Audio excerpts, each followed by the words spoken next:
I'd like to introduce John Tory, co-chair of Diverse City, to say a few words. Mr. Tory.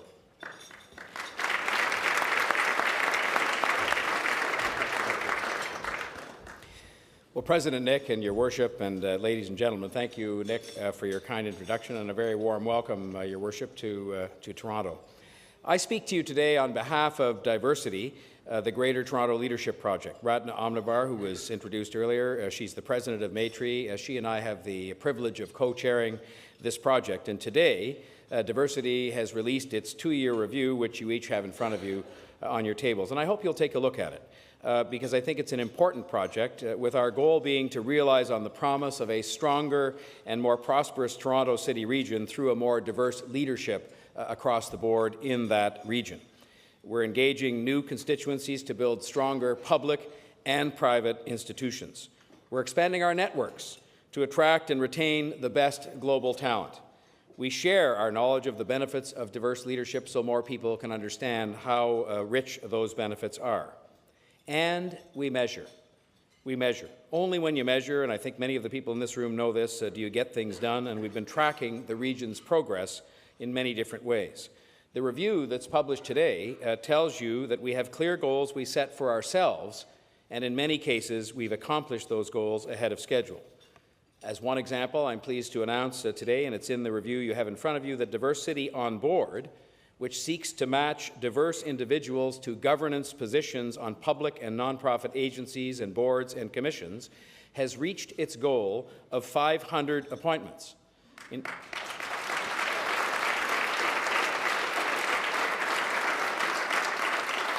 In fact, the number exceeds already 520, and I can tell you that our talent bank is brimming over with the names and faces of accomplished people who can help you to diversify your governance. Because I can't tell you how many meetings I've been at with the charitable and community organizations I'm involved in where people say, we understand we have to diversify, we don't know how to go about finding the people that will help us to do it. So that's one of the initiatives of Diversity.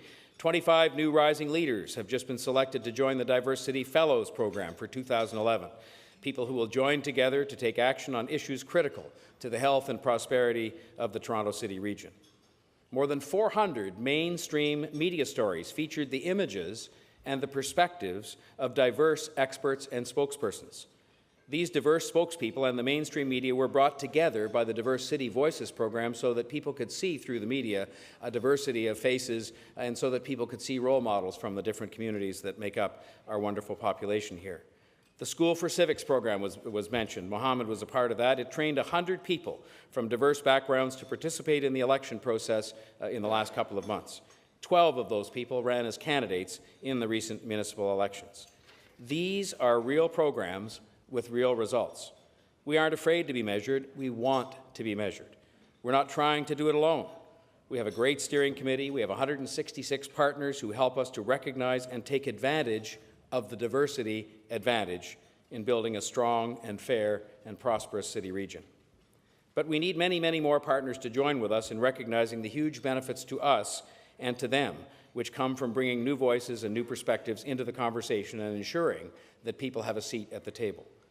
As Mayor Nenshi knows, great cities are innovative. Great cities take risks. Great cities aren't afraid of change. They're diverse and they're proud of their diversity. And they know, as we do, all of us here, that great cities can never stand still. So I want to thank the diversity team for the effort and commitment that led to such significant progress, but the job is far from done. If we do more, and if we do it faster, we can lead the world in the diversity of our leadership, and this will make our business and non-business organizations stronger. Such an effort is good for Canadians from diverse backgrounds, but it's also good for business, and it's also good for our governments. We're delighted to have Mayor Nenshi with us here in Toronto and to be at this event that we're happy to be a part of. He is in many different ways a champion of diversity in Calgary, in Alberta, and indeed in all of Canada. And by attracting you to hear him, he has once again helped us to create an awareness and support that will keep us focused on building that strong, fair, and prosperous city region. And now we need your help. If everybody in this room took on a small assignment to interview, to mentor, to network, to appoint, to really put the diversity advantage to work, you will be doing the Toronto City region and yourselves a big favour. Mayor Nenshi will inspire many of us for years to come, Let's help the immigrants, let's help each other, let's help business, and let's really make the diversity advantage count for all of us. Thank you very much.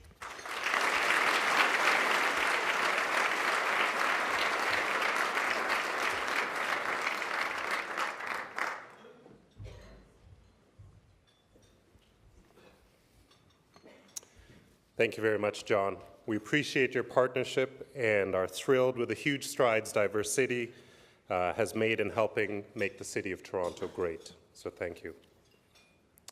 Mayor Nenshi, we are honored to have you with us today and thrilled at the opportunity to hear from you after having heard so much about you. Thank you very much for joining us, and congratulations on your success in becoming Calgary's new mayor.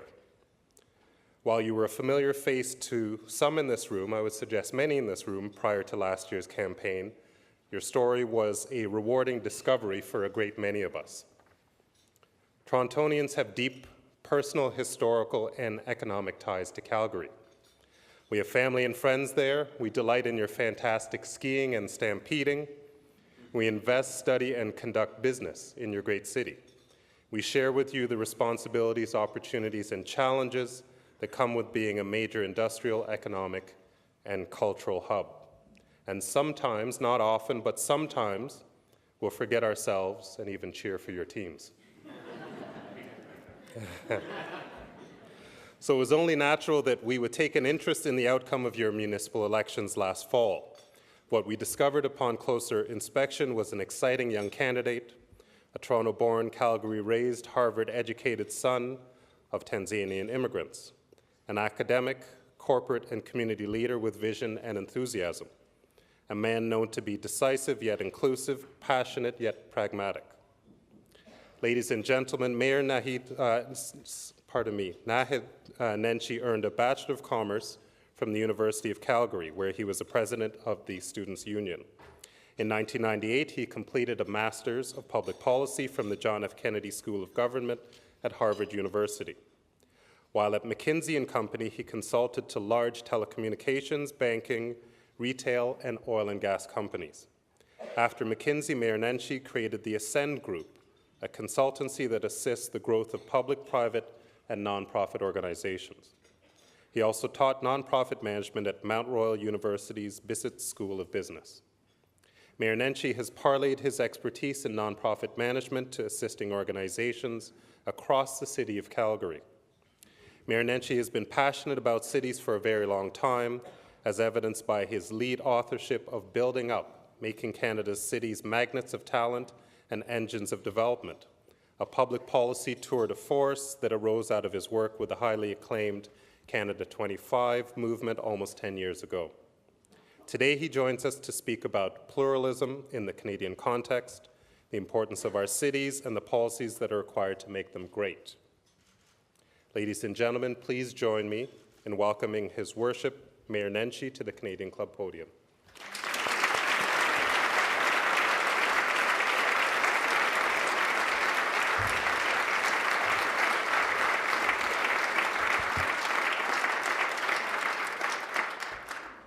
Thank you so much, Nick, and thank you to all of you. Merci pour tout, pour être ici aujourd'hui. C'est un grand plaisir pour moi de retourner, je dois dire rentrer, à la ville de mon naissance. It's just wonderful to be here back in Toronto, the city of my birth, the city where I began my professional career, and what a warm welcome your city has given me.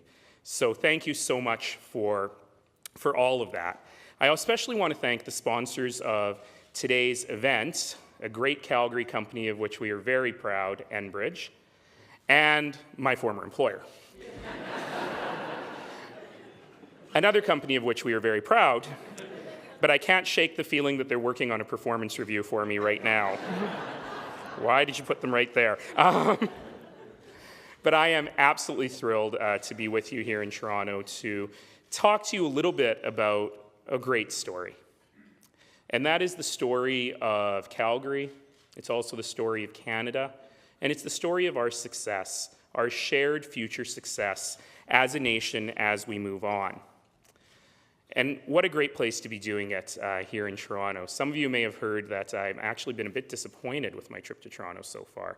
I was talking on the CBC to Mr. Galloway, who I saw in the room this morning, and suggesting that, I was happy, I suppose, to be invited to speak to the Canadian Club. That's nice. And sort of nice to be able to speak at Civic Action tomorrow, and great to be meeting with some of the civic leaders around this part of the world. That was all good, but the real reason I came back is because there is one thing that we really lack in Calgary. And what we really lack in Calgary is a culture of cheap and cheerful Thai food.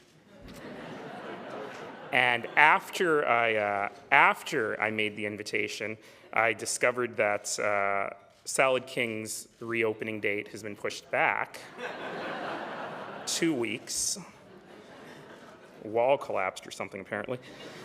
And I only just found out on the plane on the way over by text message that the green mango is no more. So I got to tell you, I'm feeling very hurt by this. But I'm hoping that I will be able to fill that Thai-shaped hole in my heart with some good conversation and the ability to really talk a little bit about cities and a little bit about where we are going together as a nation. Rewind. October the 16th of last year, about 115 days ago, if I'm counting correctly. For those of you who are interested in politics, I can talk about politics all day, and in fact talk about the campaign that we found ourselves embroiled in for the mayorship of Calgary. It was a remarkable campaign. It was a remarkable campaign for many, many reasons. And I'll talk a little bit more about those later in my remarks when I talk about civic engagement, but it was also a heck of a lot of fun. And there was a lot of momentum that built over the course of the campaign. So one of the things that I really believe in is taking government to people where they live. And we had followed that same philosophy in campaigning that I like to think I'm following in governing. And what that meant was we did a lot, people always think that our entire campaign was done only on the internet in my pajamas from my home, my purple pajamas. A little bit of it was. But in reality, there was a lot of old-fashioned shoe leather, and we were really going out to a lot of people where they lived and having people invite us into their homes, doing coffee parties and backyard barbecues and churches and synagogues and festivals and pathways, anywhere Calgarians would gather, we would try and engage them in conversation. And at the very beginning, if someone had a coffee party and 5 people came, it was a big deal. I was so happy. Except if they wanted to talk about fluoride in the water, we won't get into that. But on the Saturday night before the election, in one of the oldest communities in Calgary, a neighborhood called Ramsey, in a 102-year-old house, which for Calgary is very old, tiny little cottage, I went to this woman's house. There were 150 people crammed into her house. People were standing on the front lawn with the windows open so that they could hear what I had to say. It was a remarkable night. And in the middle of at the very end of that evening, a woman came up to me. She had been a former member of the Legislative Assembly in Alberta, and literally whispered in my ear. And she said, "Naheed, if you win on Monday, it's going to be national and international news. What are you going to say?" And I looked at her and I said, "Ma'am, I'm focused on winning on Monday. We'll deal with what comes after that later." But thankfully she did say that, because it at least planted something in my mind that this was going to be an interesting story for people, but it was going to be an interesting story for reasons that just didn't matter, in my opinion, that weren't relevant to the election that I ran. And I found that I had a choice. I could always just have said no to all of that and said, look, the things you care about are not the things that Calgarians care about. The issue of my faith came up once or twice in the campaign, was quelled as quickly as it came up. The issue of the color of my skin never came up in the campaign. I was joking last night. I probably can't tell this joke in a mixed crowd, but I was speaking to a group of Ismaili youth last night, and I was saying the issue of my not being married probably came up way more than the issue of my faith, and that was only because my mom kept talking about it. But it was funnier last night, because all those ladies knew about my mom. So I could have said no to all of that. And I chose not to do so. The morning after the election, it was called quite late, and by the time, quite late at night. I know there were a lot of people in Toronto who were staying up really late that night. And by the time I got home, it was about 3:30 in the morning. And I'll give you a little window into politics for those of you who don't live and breathe this stuff. Typically what happens just before an election is all of the candidates pre-book all of the media for the day after the election. So you kind of know if you've lost the election, you got a free day. Pick up your signs. But if you won the election, then you kind of got a big day booked the following day. And I had, I think, 7 or 8 interviews already booked for the next morning. That's a lot. That's a lot to do in one day. And I was standing on my driveway at 5:40 the next morning, and the Calgary Herald delivery person came up, and I took the paper from her, and she looked at the paper and looked at me and looked at the paper and looked at me. And said, "You live here?" And I said, "For a long time." And she said, "But I've never seen you." And I said, "Well, I'm not in the habit of being on my driveway at 5:40 in the morning, waiting for the newspaper to be delivered and a volunteer to pick me up." And then I also learned, and she said, "Well, do you want an extra copy?" And that's how I learned that my Calgary Herald delivery person is also my Calgary Sun delivery person. And she gave me an extra copy of the Sun, too.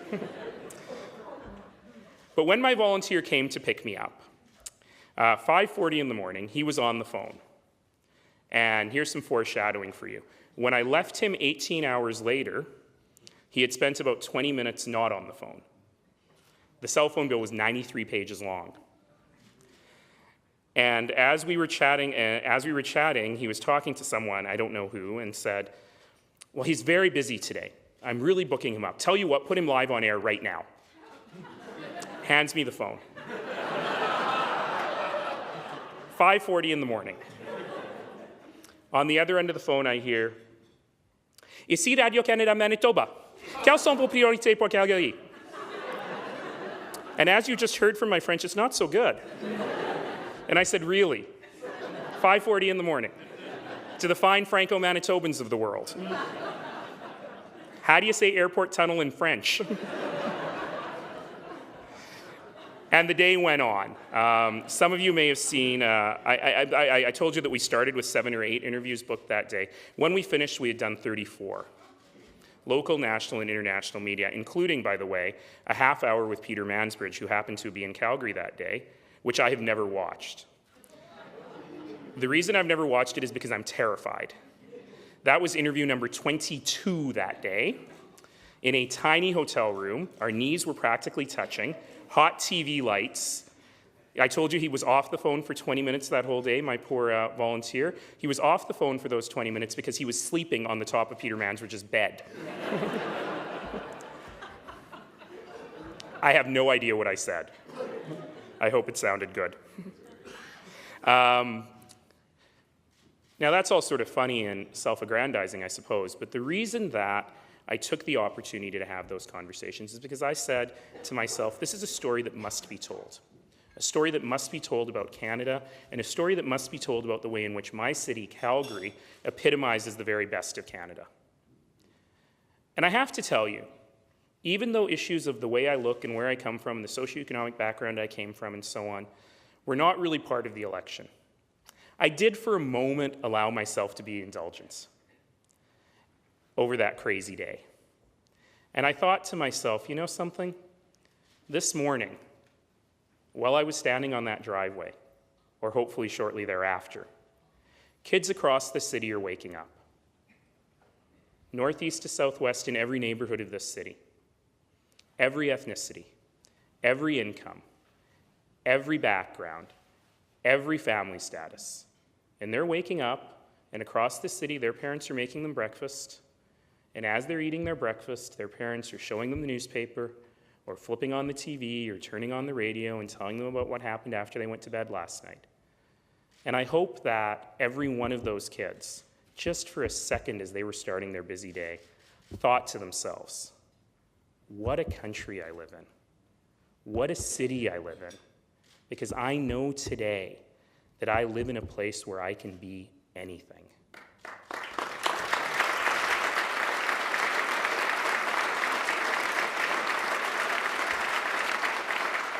And that's really my first message to you today. is that we need to recognize what a great gift we have in this country in the terms of the way we think about multiculturalism, the way we think about pluralism. When just this week we heard the Prime Minister of Great Britain suggest that multiculturalism in his country is a failure, that it leads to ghettoization, that it does not allow the community to flourish and grow. We have to recognize that that perhaps is his reality, but it's not our reality. It's not our reality in Canada. I often misquote the Aga Khan as saying that Canada is the most successful experiment in pluralism in human history. And I think that's true. And I think that we have an obligation as citizens of the world to model that behavior. So rather than misquote the Aga Khan, let me actually quote him. I'm not tweeting. I could. Later. But it's actually kind of a nice view from up here. The week before the elections in Calgary, His Highness the Aga Khan was here in Toronto, delivering the LaFontaine Baldwin lecture. If you have not watched or listened or read this lecture, do it today. It is remarkable in terms of what he was saying. And I want to share with you a passage, and I'll probably share with you another passage a little later in my remarks today. But he was talking about pluralism, and he said, what the Canadian experience suggests to me is that identity itself can be pluralistic. Honoring one's own identity need not mean rejecting others. One can embrace an ethnic or religious heritage while also sharing a sense of national or regional pride. And interestingly, I think he was talking about Germany, but we could say the same sentence this week. To cite a timely example, I believe that one can live creatively and purposefully as both a devoted Muslim and a committed European. We might also say, or a committed Canadian. And I think that this is really a key. Somehow we have found in this country and in our great cities that magic formula of how we can do that. You know, I was speaking recently on the Riz Khan show on Al Jazeera. It's a very funny story of how I ended up speaking on Al Jazeera. But it was a very strange interview because it was clear that this was someone who didn't really understand Canada. And the fellow who was, I suppose, on the other side of the panel for me, a fellow from Toronto who ought to have known better, also, in my opinion, did not understand Canada. And it was a remarkable conversation because it ended with a question to me that was such a deeply offensive question. And the question was, are you a Canadian first or are you a Muslim first? And my response was, am I a man first or am I 39 years old first? Because there is no dichotomy between those things. And we have to remember that as we move forward. So we had a reference today to some work that I did with Alison Lote, great leader Alison Lote, and people sitting at this table right here, back in 2002, called Building Up with this group Canada 25. And in there we talked about the elements of a great city. And one of the first elements was, in fact, this issue of diversity. We talked to young, great Canadians living around the world and asked them a very simple question. Why do you choose to live where you live? And one of the most interesting responses we got back was this issue of diversity. I was going to say I should have brought the book so that I can quote you what's actually in the book, and I see it on the table, but I remember. And what people were unanimous about is that they advocated that they wanted to live in diversity. That ethnic and immigrant presence in their communities, that people who were different than them did not threaten their way of life. Indeed, it engaged them. It created a healthy tension that forced them to be better people.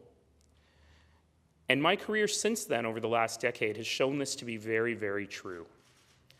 I was involved with a project in Calgary called Imagine Calgary, which was our, I was going to say attempt. It wasn't an attempt, we really did it, which was our project to write a 100-year vision for the city. And part of my job as a volunteer was to go through all of the responses that we had received from regular Calgarians, over 18,000 of them. So the largest civic engagement project, I think, in Canadian history municipally. And I have to admit to you that my job was to go through those 18,000 responses, and I'm pretty sure I didn't read them all. It's a lot. But the reason that I could get away without reading all of them is because there was remarkable unanimity in what people were saying. What kind of a city do you want? What kind of a neighborhood do you want to live in? And the answers were so very basic. I want to live in a neighborhood where I can walk to the store. I want to live in a neighborhood where my kids can walk to school. I want to live in a neighborhood which, while my kids are walking to school, they run into people who are different than they are. That not everyone that they go to school with is exactly the same as us. I want to live in a neighborhood, by the way, where that second or third or fourth family car is a choice for our family, not an absolute necessity for us to be able to live our lives. And so this really speaks to those elements that Canada 25 spoke of all those years ago: diversity, density, a sense of discovery. So we've talked a lot about diversity and the importance of that, and the importance that we see that, the importance of seeing that as a strength. And I applaud the work that we've been hearing about today, like Diversity on Board, like getting people from diverse communities engaged in civics and in politics. I mean, this is exactly the sort of thing that we need to be doing in order to use diversity as a strength, as a uniter, rather than as a divider. But the other elements are important as well.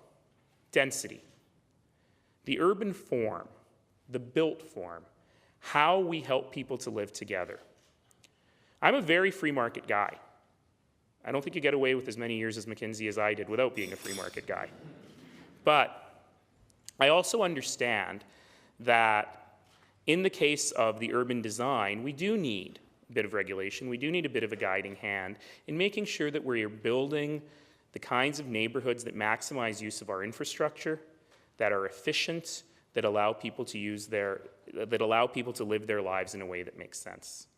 It means massive investments in public transit, in building attractive public spaces, and ensuring that people have true, real choices in both the form in which they live and the ways in which they move. And we know that the answer to that is bringing people together in proximity. And that's something that we need to focus on. We particularly need to focus on it in the cities of the prairies, where we've got a lot of room around us. And there are no natural limits to our growth. But we have to think about what is effective, what is efficient, and how we can work together. You know, we can no longer build communities that are impossible to serve by transit without a lifelong subsidy. We have to integrate the way we think about land use, the way we think about mobility. I can speak a lot more on the urban form, but I'll leave that one there, and I'm happy to take questions on it. I want to talk about this last one, a sense of discovery. Cities work when they are innovative. Cities work when there is creativity, where there is innovation. Calgary is a beautiful example of this. Calgary is a city that works very, very well on many, many levels. And one of the reasons it works very well is the openness that we've just been talking about. You know, I often say that, to back up a little bit, the reason that suddenly people got so interested in me after the election, I'd like to think, was because of my stunning good looks, outstanding hair, and encyclopedic knowledge of now defunct Thai restaurants. But I suspect, maybe, just maybe, that people woke up on the 19th of October and went, whoa, that does not look like Calgary. Well, folks, this is what Calgary looks like. This is what Canada looks like.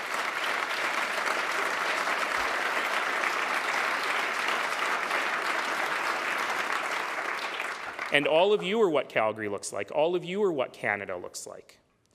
And the great, great thing in Calgary as we talk about innovation is that we're lucky in one way because we're not constrained by history as much as other places are. And as a result, in Calgary, nobody cares who your daddy was. Nobody cares what your last name is or how much money you come from. What they care about is what you bring to the table. They care about your ideas. They care about your willingness to follow through, your ability to get things done. It is the absolute epitome of a meritocracy, as much of Canada is. But in Calgary, the idea of opportunity for all and meritocracy really come together. And I think that we have a lot to model for the rest of Canada in terms of how we make that sense of discovery work. And that also means an element of human discovery. Because what we know is that for true economic development to happen, jobs don't attract people. People attract jobs. And people are attracted to places that are attractive. Isn't that a wonderful soundbite? Right? The things that make a difference for people are the things that make you smile every day when you're living in a city. That's why investments in the urban fabric are so important.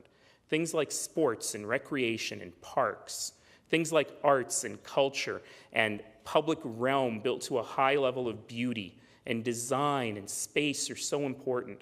They're not just airy concepts of things that would be nice to have. They're absolutely essential to the economic development of a city and of a region because we need people to stick. We need people to come and stay. And we need to make places attractive in the real sense of that word. They have to attract people. Our cities have to be fantastic places to not only make a living, but fantastic places to make a life. Back in 2002, we talked about the base on which all of this must be built. And that is a base of civic engagement. And that is something that we have really learned over time in Calgary. You know, again, for those of you who like politics, our municipal election was a remarkable time because people were talking about government. They were talking about politics. Strangers on the bus were talking about the election. People were talking about their preferred candidates in line at the grocery store. I've never seen it before. We had, as you've heard, record voter turnout. They told me the highest since 1977, and I asked and realized they only started calculating it that way in 1977. It's the highest in history, and that's what I keep saying. And I do hope that here in Toronto, and I don't know because I wasn't here, I was a little busy, but I do hope that you experience something similar here. You know, your voter turnout was higher than ours, just a shade higher. But it certainly means that people were starting to engage. The exciting thing, 110 days or whatever it is later for me, is you know what? People are still talking on the bus. They're still talking in line at the grocery store. And that's really the number one issue for me. That's what keeps me up at night. How do we ensure that we are keeping people as excited now as they were back in October? Let me quote the Aga Khan again. Oh, my phone went off. I can tweet while I'm quoting. He suggested in the same lecture, too often, democracy is understood to be only about elections, momentary majorities. But effective governance is much more than that. What happens before and after elections? How are choices framed and explained? How is decision-making shared? So that leaders of different backgrounds can interactively govern rather than small cliques ruling autocratically. To me, this is common sense. Maybe it's my McKinsey training. I have 14 city councillors. And if I have a mention of sympathy for Mayor Ford, I think about the size of his council. 14 is tough. 41 or 42? Yikes. The 15 of us could make the decisions. We could solve the problems. But I have to believe that 15 problem solvers are less good than engaging to start all of the good people who work for the City of Calgary. Let's go from 15 problem solvers to 15,000 problem solvers. But much more important than that, let's engage citizens in their own future. Let's go from 15,000 problem solvers to 1.2 million problem solvers in the City of Calgary. And that's really my challenge. How do we keep people engaged in having these conversations authentically so that they really feel as though they are living this? You know, the other night we were having a pretty contentious debate at City Council. We went until just after midnight. And at about 10:30 at night, a group of about 10 or 12 20-somethings all came into the council chambers, which was empty at that point in the night. And they all sat down. And I looked at my Twitter feed, and they were all madly twittering. And I realized that these were folks who had been out at some function and decided that coming and participating in civic democracy by sitting there, by tweeting it, by sending interactively the conversations with the politicians was a good use of their time. And I thought, this is remarkable. And this is the kind of engagement that we need to continue. And, you know, I'm happy to chat more about that in our dialogue. But I tell you, that's what keeps me up at night. I give homework to audiences in Calgary all the time. What the heck, I'll give you the homework too. Do you mind if a visiting professor gives you some homework? Every one of you, by virtue of being here today, believes in something greater than your own small circle. It means you believe in community. It means you believe in building community. But every one of you also knows people in your circle, in your family, your friends, your social circle, who are less engaged than they should be, who are not participating to the full extent that they could be with their talents and their skills. So I'll echo something that was said by Mr. Tory a little bit earlier here. I want every one of you to take a homework assignment. Far be it from me for giving homework to people in a city I don't live, but I will anyway, Professor. I want you to find one person in your social circle whose skills and talents mean that they could be contributing at a higher level. And in the short term, in the next 6 or 8 weeks, I want you to mentor that person, that one person. Find them an opportunity for them to give of their resources, to give of their time, where they can make a difference in the community that matches their own skills, talents, abilities, and resources. Just one person. Because you know what? That person will find another person. And that person will find another person. And that's how we build this level of civic engagement that we all need. The last thing I want to share with you today before I wrap up is just one thing. A message for all of you is that the success of Calgary is the success of Canada. And to be more broad, the success of our cities in Canada is the success of our nation. And as such, it is time for us to embrace a new, muscular urban agenda in this country, to allow our cities the resources, the powers, and the authorities that they need in order to do the work that we must do every day for the citizens who live within our boundaries. In Alberta, the legislation that governs what I can do as a city, which is provincial legislation, is largely unchanged since Alberta entered Confederation in 1905.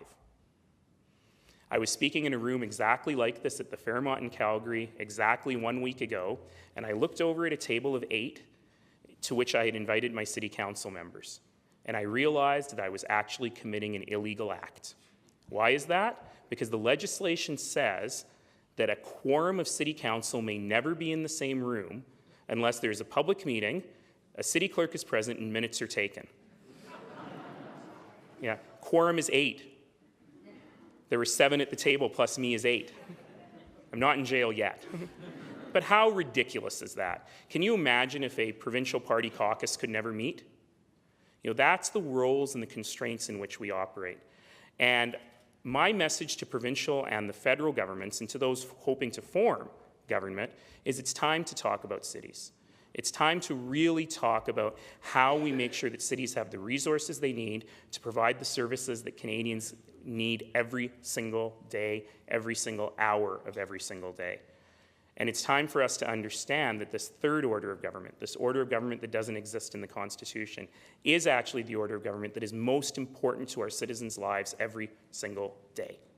And I encourage governments to embrace that.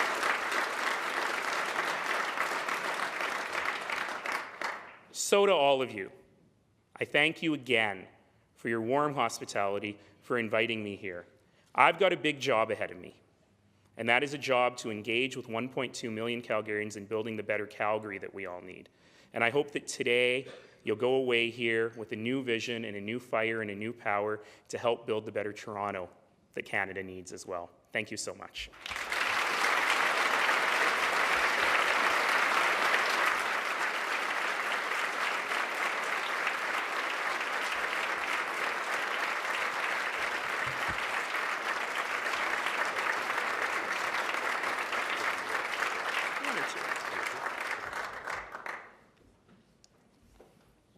So thank you very much. The mayor is going to take 1 or 2 questions, and Jennifer has a microphone, and do we have another? And Nick, tall fellow back there, also has a microphone. So first 2 hands get questions. There's one. Thanks, Nick.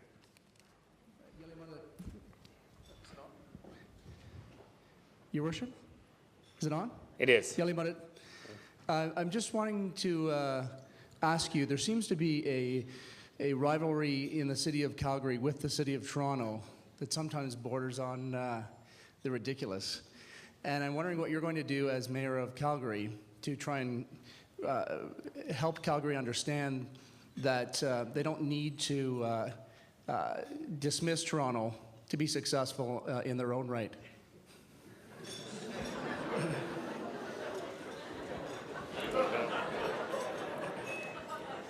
So let's start by being very clear.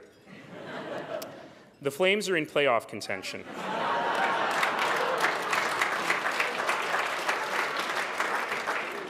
How's about those Leafs? Quite seriously, I don't see that rivalry. I don't believe in that rivalry. When we look at a great Calgary company like Enbridge with a great customer base here in Ontario, we see that rivalry is meaningless. It exists in hockey. It would exist in football if you people would actually care about your team.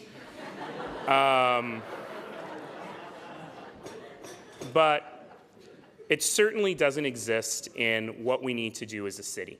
I have to tell you something, and my chief of staff will get mad at me for going here. But there was an article in the Globe and Mail today that I did not like, because it tried to bring a contrast between myself and your new mayor.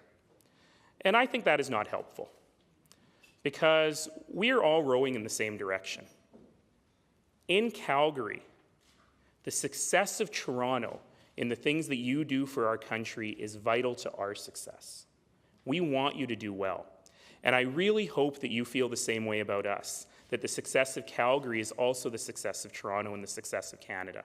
To have great, vibrant cities that, compete with one another sometimes is a good thing for all of us. We all exist in a global pool where we must compete for the best global talent.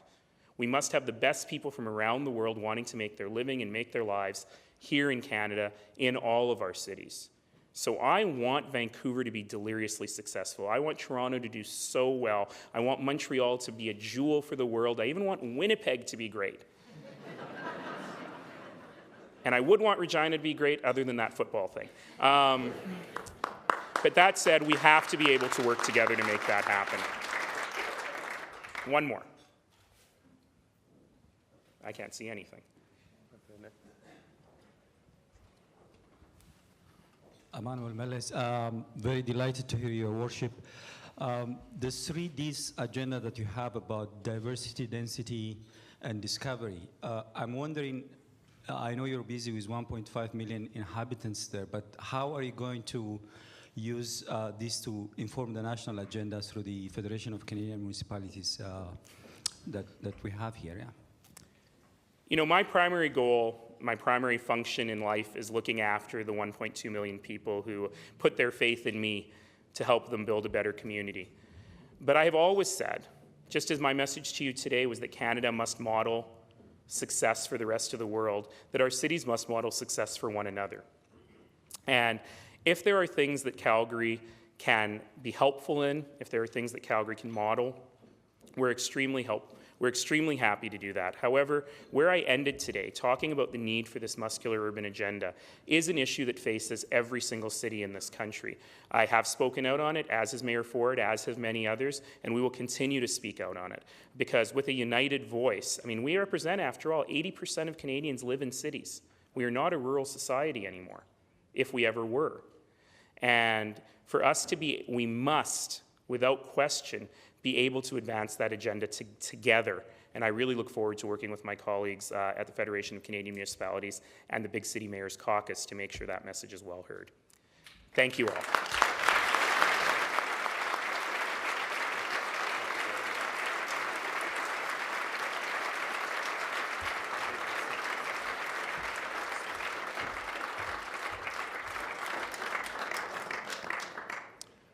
I'd like to welcome Alison Lowe, the Director of the Canadian Club of Toronto, to the podium.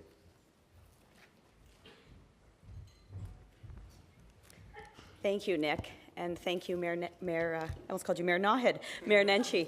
That feel weird? A little bit. Politics is ultimately an expression of how a community chooses to live together.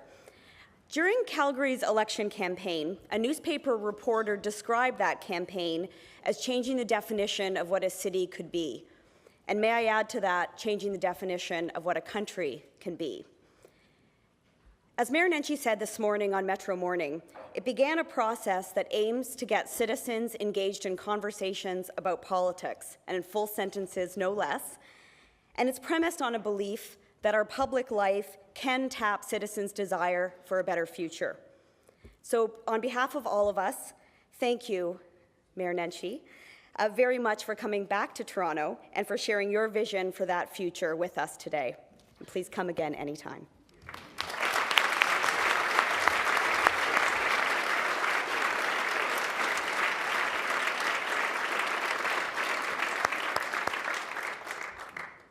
Thank you very much, Allison. Thank you again, Mayor Nenshi. And thanks once more to Enbridge, McKinsey, and Diverse City for making today possible. This concludes our television broadcasting programming, which will be broadcast on Rogers TV in the days to come. We're grateful to Rogers TV and 680 News for their continuing promotion of Canadian Club events. Ladies and gentlemen, this meeting is now adjourned.